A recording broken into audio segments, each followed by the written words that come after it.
Welcome to the Black Experience. I'm Adam P. Kennedy.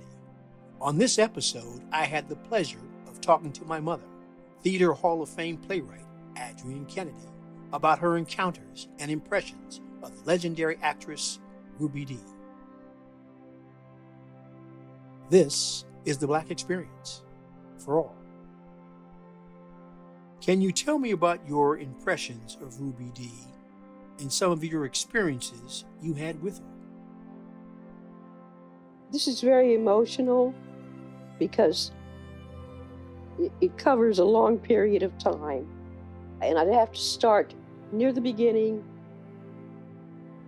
In 1955, your uncle, James Kennedy, took me to see a play on Broadway. Joe and I hadn't been in New York very long. We'd only been in New York about 3 months.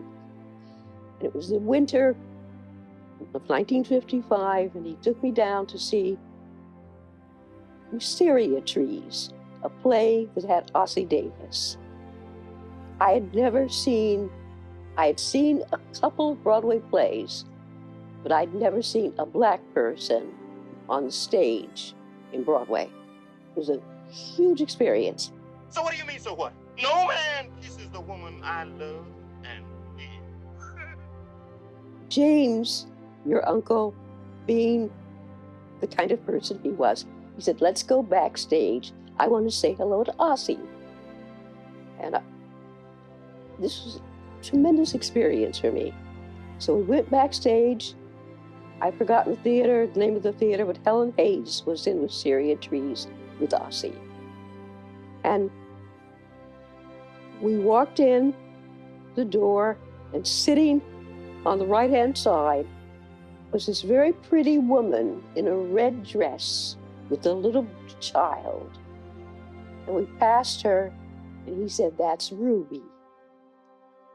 And we went a little further along, and Ossie Davis was standing there, and he and James greeted each other, and Ossie Davis was very gracious. And I always remember that. He had on a cap and a dark coat. And we came back out, and this woman was sitting there. And James sort of nodded to her. And I remember how beautiful she was. And she had on this red dress. So I knew then that was Ruby Dee. A couple of years later, I went to see a play on Broadway, and Ruby starred in it. And this still was a very huge experience to see a black woman on stage on Broadway. And I felt real good, like you do maybe once or twice in your whole life. And she was a star.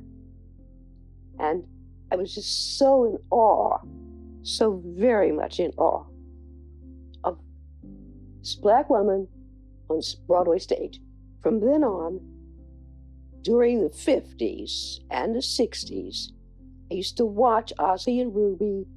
Ossie and Ruby were on television a lot. So they were very big celebrities to me, extremely big celebrities. Do you remember what year that was approximately? 1955, James and I went to see it. It was winter. We came to New York January 5th, 1955, and this was a couple of months later. So you followed Ruby and Ossie's career during the 50s and 60s. Well, they were in the news a lot. They had a television show, and they would read poems and talk to each other. But they were on, off and on, all the time. The first time I ever talked to Ruby for a very few minutes, it was about 1971. I went with Gene Stein to hear Fannie Lou Hamer give a talk. And Ruby was there. And there couldn't have been more than 15 people there. So I decided to go up and say hello to Ruby. And so I just talked to her for a few minutes. And I remember she was very soft. She was nothing like her image.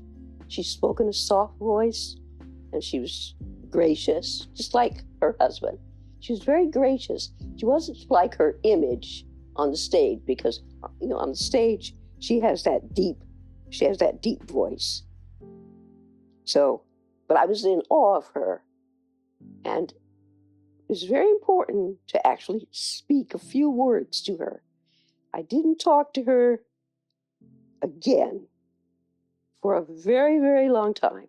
Now, she and Ozzy are still, they're in lots of things, and they're in the news.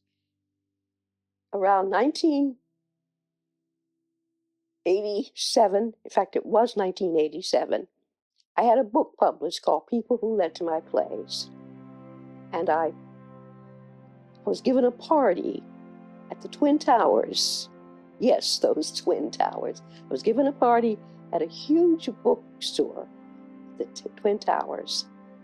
And Margot Jefferson interviewed me. And it's the biggest, to this date, it's the biggest book party I've ever had. There were about 200 people there. And I was sitting, talking to Margot, who was interviewing me. And I looked up, and about 3 feet away from me was Ruby Dee. She's just staring.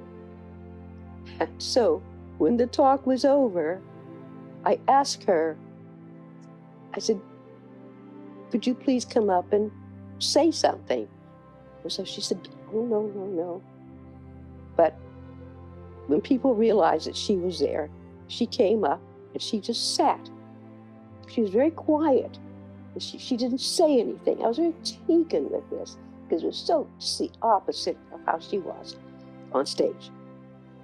So when the talk was over, I walked near the entrance and she was sitting there.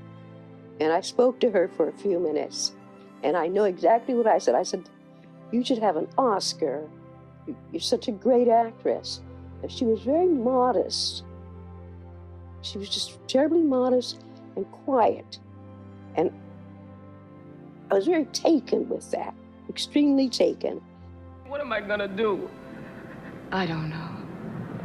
But I tell you one thing, you're gonna be black a long time. And you gotta learn to live with it. Stay tuned for our final episode when the Hall of Fame playwright talks about her working with Ruby Dee when she starred in Miss Kennedy's Ohio State Murders. If you like what you hear at The Black Experience, please consider clicking on the Join button to support our nonprofit. I'm Adam P. Kennedy. Thank you for joining us. This is The Black Experience for all.